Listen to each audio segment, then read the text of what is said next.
Hey guys, this is Obsidian Chill. I've got another video for you today. And in this one, we're taking a look at the new ally, Blue Beetle. Now, there isn't an exact time frame in terms of the release date. It could be coming with Save the Universe later, or it could be coming closer to the release to align with the movie of Blue Beetle. It is going to be available on the Cyborg vendor for the typical 500.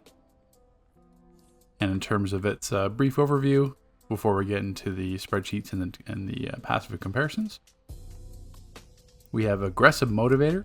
Using a supercharge generator drains 2,000 supercharge to deploy a drone at your target for 6 seconds. Targets can only be affected by one drone every 30 seconds.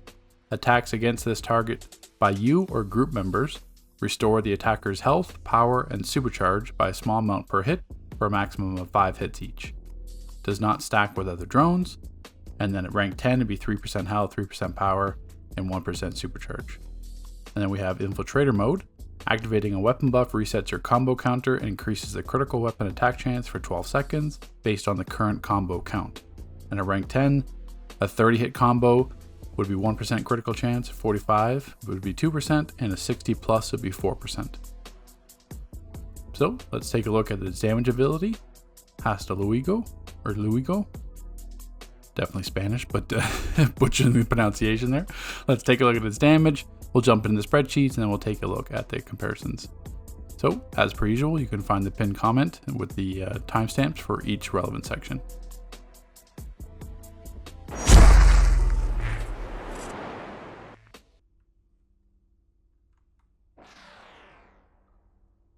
Free beatdowns, no waiting.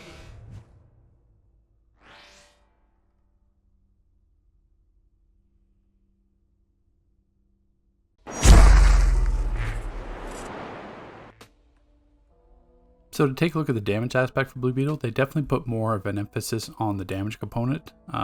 Even though the passives are still pretty good for Prec DPS and as well as for the Supercharge Generator, which you'll find later in the video. For Blue Beetle, clearly a top 3 in terms of damage. Batman Laughs, he can be, the asterisk is there because of his card proc. So the end of Batman Laughs, he throws up to 3 cards. So kind of like think of it like a grenade towards the ads. Depending on how those grenades hit, is really dependent on his damage, similar to like Cyborg in terms of his projectiles. So Batman Laughs isn't like always a lock for number 2. So Blue Beetle will definitely find into that. Shazam, same thing. A lot of people use him for his damage passive, but Blue Beetle's now up in the running. And in terms of on single target damage, so think of this as NPC. This is non-boss damage. So if you're fighting a single target that's non-boss, then Blue Beetle is going to be top for that. But if it's an actual boss target, then all the allies that do increased damage, like Crypto, Host Legends, Bot, Flashpoint, Batman, Zod, like everything that does increased damage to bosses, that's where Blue Beetle falls behind. So it's still better than Superman. So a lot of people level Superman just for its damage aspect, because Superman's passives are really only, they're really only good if you're a tank. If you're not a tank, then you shouldn't be leveling Superman anyway. So at least now you have an alternative Blue Beetle that you can either use for damage aspect of it, or you can also use for the precision side of it too. So let's get back into the game and take a look at those passives.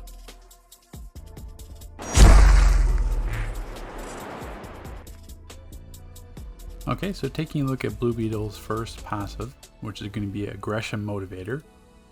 So this one, using a supercharge generator, drains 2,000 supercharge to deploy a drone at your target for 6 seconds. Targets can only be affected by one drone every 30 seconds. Attacks against this target by you or your group members restore attackers' health, power, and supercharge by a small amount per hit for a max of 5 hits. And then this doesn't stack with any other drones. And at rank 10, which is what the Blue Beetle ally is at right now, is 3% health, 3% power, 1% supercharge. So what that means is that every single power has a supercharge generator ability. It'll say supercharge generator. And if I go up to a target and use one, you can see this symbol being placed on its head for 6 seconds. And then while that symbol is active, or that drone is active, then anytime you attack it, you're going to get its benefits. So as you can see in the combat log, it technically took 2,100 supercharge from me instead of 2,000. Probably just how it rounds.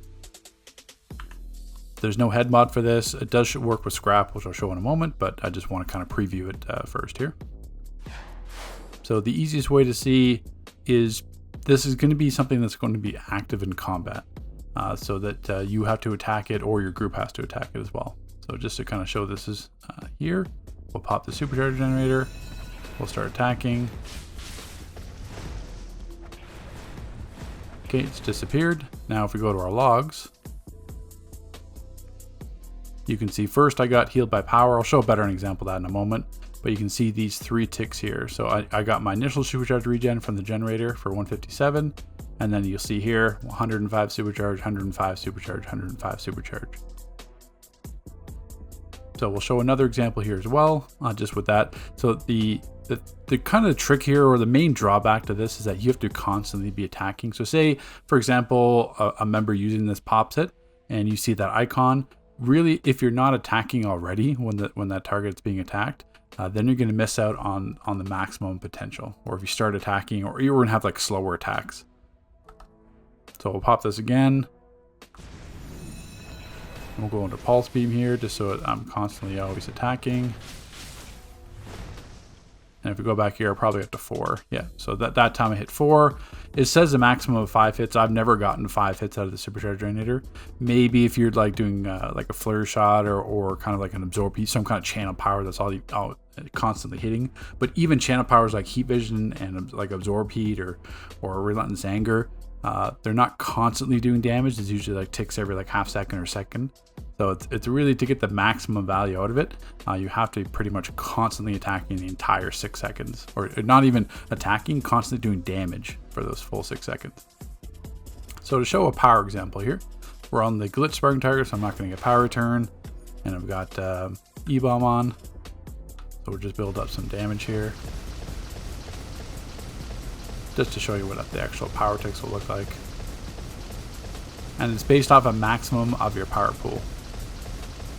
So that's where it's getting 3% from, which I'll show here. So we'll pop this, we'll go back into jackhammer, and as you can see, I'm going to get these all 11,544 ticks. So if we go back here, so even constantly doing jackhammer, so you can see here, this is where I popped the drone for 2100. I got 1, 2, 3, 4 ticks of supercharge. Maybe it just doesn't give 5. It says up to a maximum of 5 hits, but I've never seen 5 for the supercharge. And I mean, I was constantly attacking with jackhammer the entire time. But as you can see here, 11,554, 11,554, 11,554. So you can see here. And then if you do the actual percentage, so my power pool right now, 384,820. So it's taking 3% of this value, and that's what the power is returning. So 3% of 384,820 is at 11,544. So just to give an example of the health, we'll jump over here just to a bounty. So then now we can actually show just the health return before I go back into more of the specifics with the supercharge regen. Okay, so we're on the injustice bounty. We'll get attacked here, and then we'll show the regen here, at least for the health.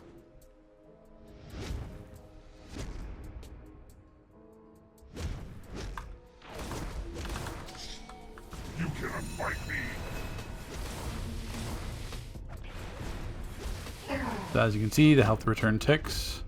Get out of damage here, out of range. So we don't die while I'm talking.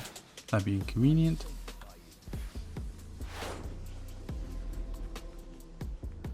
Okay, so if we go into my logs here,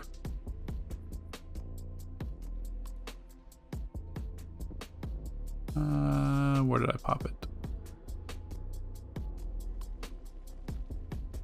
Yeah, it's right here.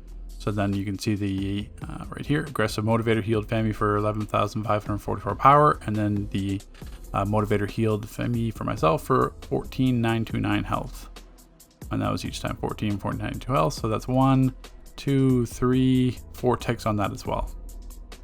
So that's essentially how that works. Let's go back to the sparring target so I can explain how actually useful this is.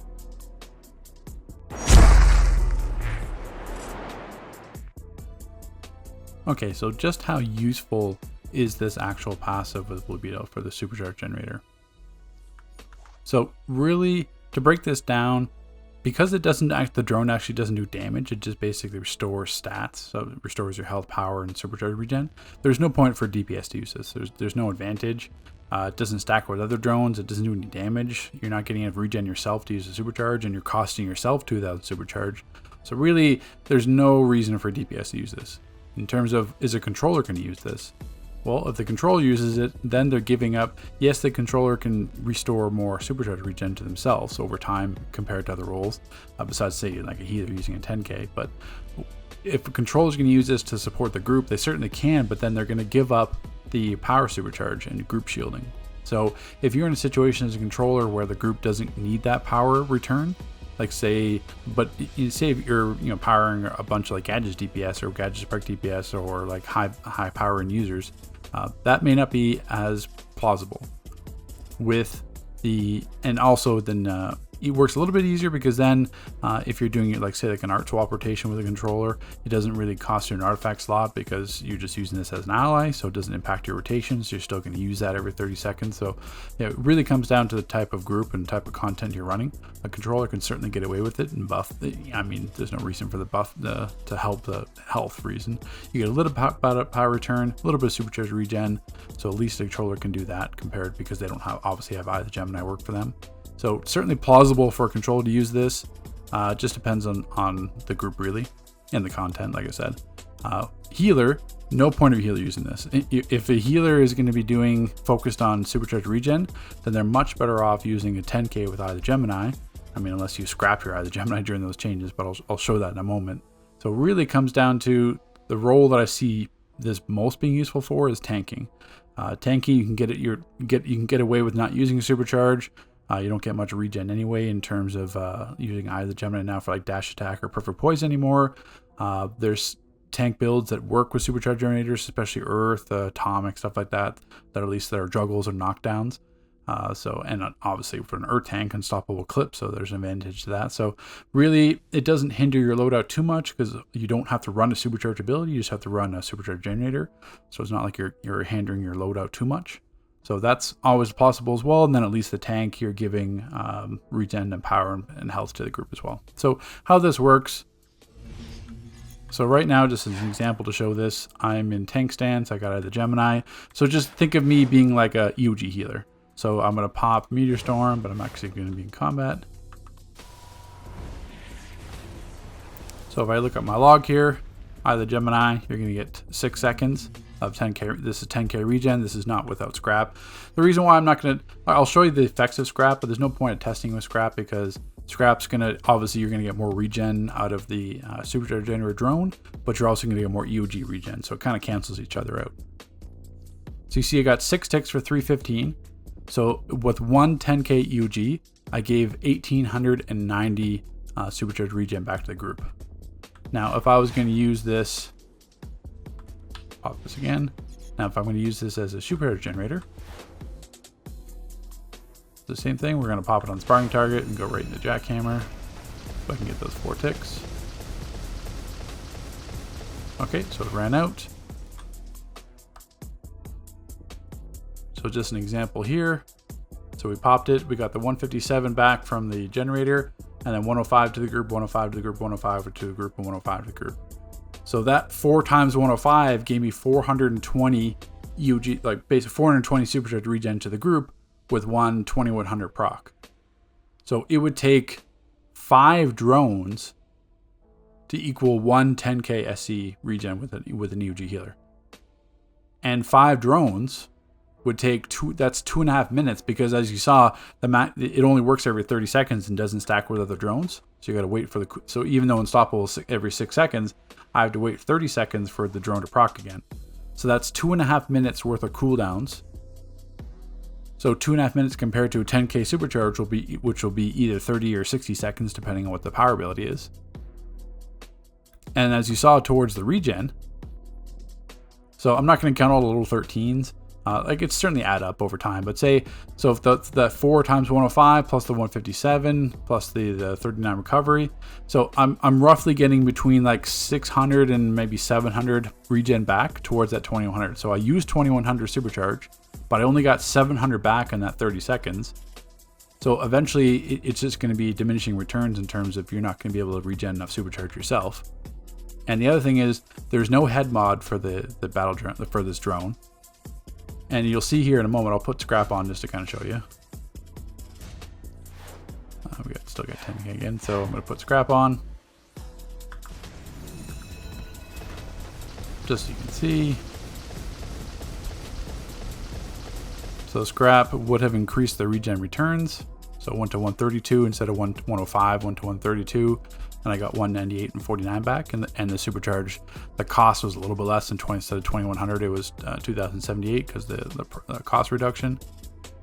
But as you see, I didn't get any supercharge return from scrap. So if you go to the scrap artifact, restore 7% max supercharge after using a supercharge ability. This does not stack with the extended supercharge chest mod. So even though technically I cost supercharge because of the drone's ability, it cost me that 2100s. Oh, a lot of the logs freaking out. So if I go up here, it's going to cost me that 2100, or in this case with scrap, the 2078, but I don't get any extra supercharge return from scrap. So you don't get it doesn't work with the scrap return, there's no head mod. So really, in terms of that, aggressive motivator, it's certainly handy, I think, for controllers and tanks in specific situations. But in terms of the max, and that's the same thing, that's not even taking account that the group has to attack that entire time to be attacking for that supercharge return. So if you only get 1 or 2 ticks out of those 4, then really your supercharge is drastically less as well. Same thing as the tank yourself or the controller using it. So say if you're a controller using the drone and you're doing your art swapping rotations, so you're going to your inventory, doing like a hand clap or whatever between that, you're only going to get probably 1 or 2 ticks of that because the rest of the time you're going to be in inventory because you're not going to be attacking that full 6 seconds. Same thing possibly with a tank. You could pop it. Maybe you can't do, maybe it's like you do like a one-handed flurry or some kind of weapon combo where at least you're attacking, but depending on what the boss is doing, maybe you have to counter him or block whatever, you may not be able to do that or dodge damage. So same thing, you're only getting a couple of ticks. So really it's personally what I feel, best case scenario, it can be helpful to a group over time. Because, I mean, what else are you going to do as a tank or possibly a controller if you're just, if you're going to be wasting power because the group doesn't need it? If you're running like red content or maybe like a normal elite raid where the group doesn't need a power supercharge or shield, group shield. Because for me, the group shield is also an important aspect as well. You're mitigating damage, supplementing what the healers can do as well.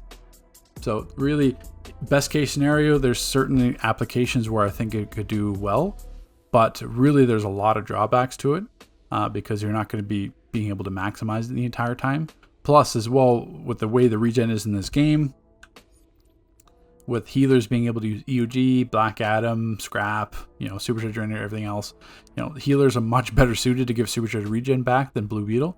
So, I mean, I guess this also gives the alternatives, so you don't necessarily have to run a 10k or Black Adam or everything else as a healer. But, in terms of being potential-wise, it's an interesting ability, but I just don't see it being as practical for most applications in the game.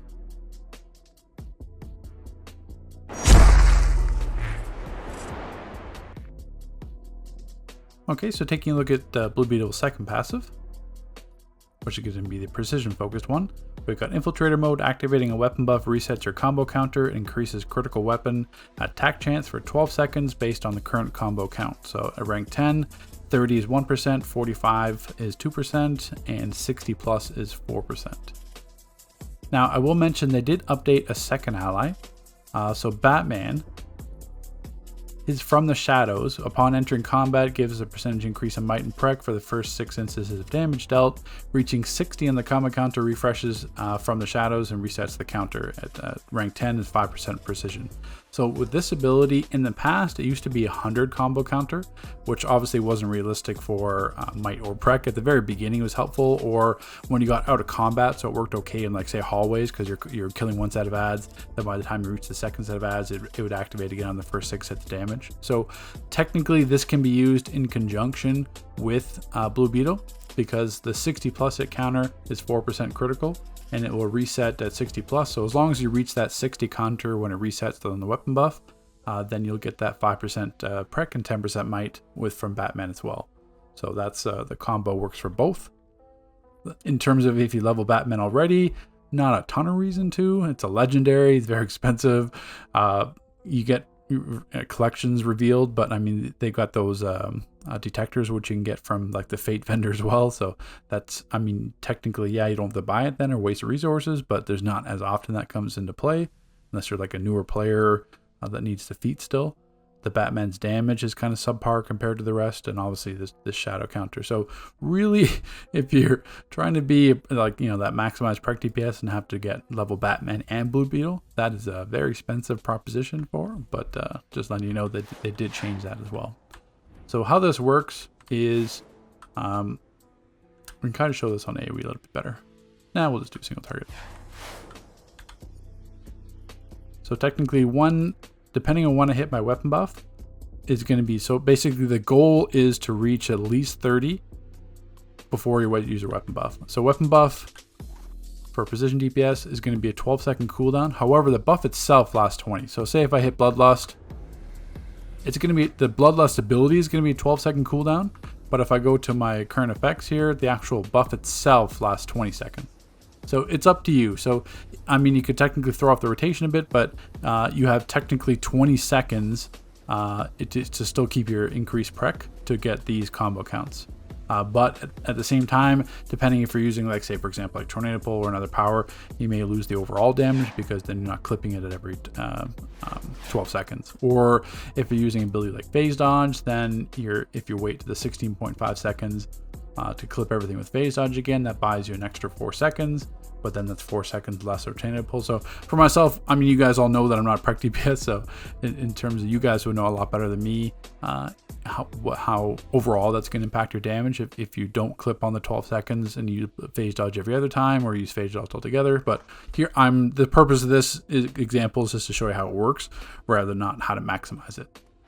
So if I do the initial clip here, and then we just go into the normal clips, just to give you an idea of how much of a combo counter you're going to reach. So I'm about 12 seconds. That's about a 31 hit counter. And if I wait for everything back, you're going to see this icon on your head. Maybe kind of like a bull horns or like a goat horns or something. I don't know. But that's how it shows that it's active. And then you'll see you'll have the increased crits for that. And then same thing if I do AOE damage here with Brawling. So there you saw, I mean, once again, it's not a perfect example because obviously my flare shots are not going to be perfectly timed, but I definitely reached the 30 hit counter by the time almost 12 seconds was up. And then if you could maybe get close to that 45 hit counter, that might be a little bit unreasonable in that 16 point second or that 20 second timing, but certainly you could reach that 30. And with Brawling, I mean, technically you'd be using like Relentless Anger instead of Tornado Pull. So then if I'm going to do Brawling, same thing.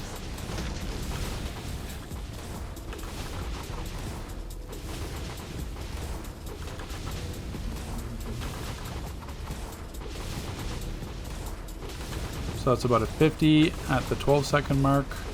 And if I wait for Phase Dodge, same thing, that'd be 60 seconds. So I got my 60 hit counter approximately. So then we got the buff. So that's on 5 targets.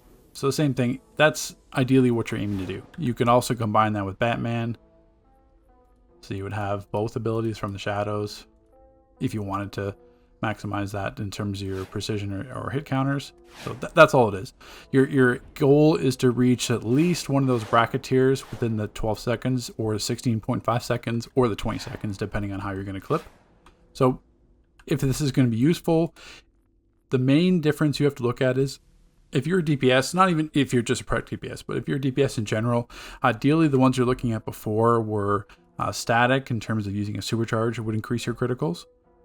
And then then it's going to be Shazam, which is going to be using an ally, increase your precision.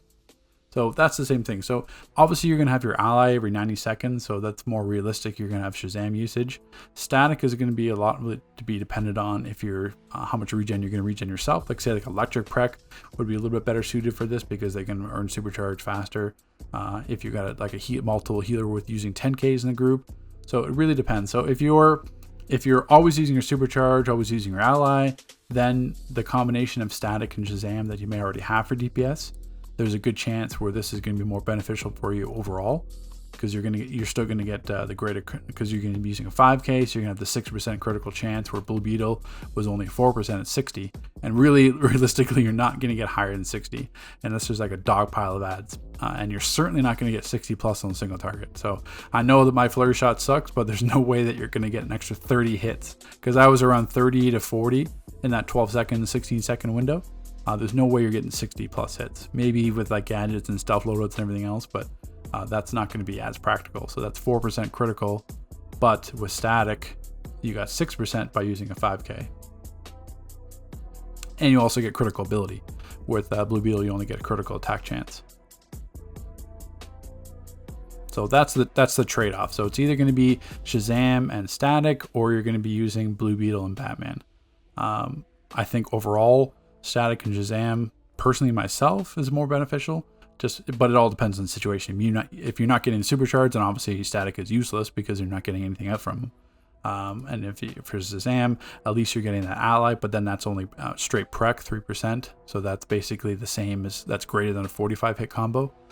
So if you're doing the 60, that would make sense, because then you get the 4% critical and also the 10% might and 5% prec from Batman if you're using that combo.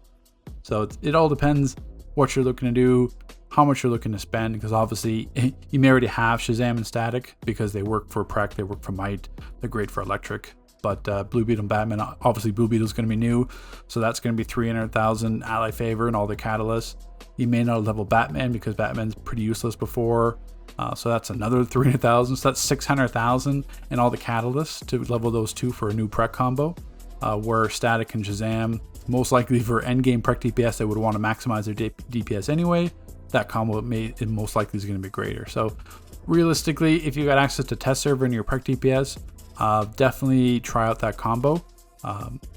It's going to be hard because you can't really test content on test server. So maybe if you just got like a complete whale on live server, or take your parents' credit card and want to level up those, definitely leave a comment section. Definitely leave a comment in the comment section below in terms of that effectiveness. I still feel that Shazam and static is going to be a better DPS combo than Batman and Blue Beetle.